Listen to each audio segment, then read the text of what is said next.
राज्यातलं सरकार बरखास्त करा अशी विनंती उद्धव ठाकरे यांनी सुप्रीम कोर्टाला केली आहे। तर राष्ट्रपती राजवट लागू करा, राज्यात निवडणुका घ्या, ही मागणी देखील उद्धव ठाकरे यांनी केली आहे।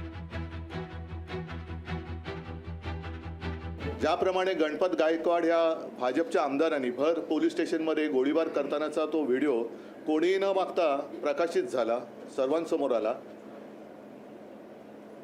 अभिषेक घोसाळकर आणि तो जो गुंड होता मॉरिस, त्याचं फेसबुक लाईव्ह वरचा तो व्हिडिओ आलाय। गोळ्या झाडतानाचं दिसते, पण कोण झाडतं हे कळत नाहीये। पूर्वीचे राज्यपाल होते ते एकदम जास्तच कर्तव्यदक्ष होते आणि त्या कर्तव्यदक्ष म्हणजे ते कोश्यारी, त्यांच्याच बरोबर या गुंडाचा फोटो आहे, त्याचा सन्मान करताना। आणि असे जर का राज्यपालांच्या हातनं गुंडांचे सत्कार त्यांची पार्श्वभूमी न होता होत असतील तर कोणाकडे दाद मागायची, कोणाकडे न्याय मागायचा? ज्या पद्धतीने काल देवेंद्र फडणवीस बोलले, मी त्यांना कलंक बोललो, फडतूस बोललो, आता माझ्याकडे शब्द नाही आहे। म्हणजे फडतूस कलंक हे फारच सौम्य शब्द झाले, पण निर्घुण आणि असं वाटायला लागले की यांची मानसिक तपासणी करावी की काय।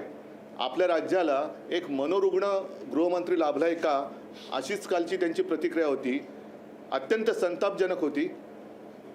साहजिकच आहे, हे सगळे कायद्याचे धिंडोडे निघाल्यानंतर तो जो मंत्री असतो त्या मंत्र्याला जबाबदार धरलं जातं। तर सरकार बरखास्त करण्याची मागणी खरं तर उद्धव ठाकरे यांच्याकडून करण्यात आली आहे। या संदर्भात प्रतिक्रिया जाणून घेऊयात। भाजप नेते अतुल बातकळकर आपल्यासोबत फोन लाईनवरून जोडले जात आहेत।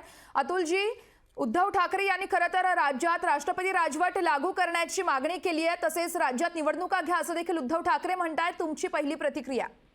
उद्धव ठाकरे एक भ्रमिष्ठ बेजबाबदार मुख्यमंत्री पण होते आणि आता ते तथाकथित एका शिल्लक सेनेचे प्रमुख म्हणून सुद्धा भ्रमिष्ठपणे आणि बेजबाबदारपणे बोलतायत। हत्या दुर्दैवी आहे, याच्याविषयी कोणाचं दुमत नाही, पण त्याचं राजकारण उभाटाची लोक करतायत हे त्याच्यापेक्षा जास्ती संतापजनक आणि दुर्दैवी आहे।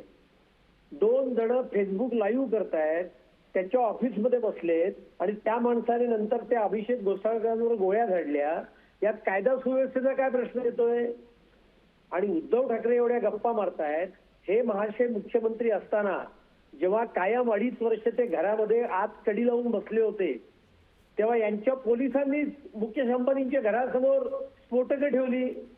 यांचे दुसरे मंत्री जितेंद्र आव्हाड, त्यांनी 2 लोकांना किडनॅप केलं, स्वतःच्या बंगल्यावर आणला, त्यांना धरून पकडून मारला। सीसीटीव्ही फुटेज उपलब्ध होतं, तरी सुद्धा त्यांच्यावर कारवाई झाली नाही। नक्कीच अतुलजी, तुमचा मुद्दा लक्षात येतोय। अगदीच धन्यवाद तुम्ही दिलेल्या प्रतिक्रियेसाठी। तर लोकशाही मराठी ऐका, पहा, जागरूक रहा।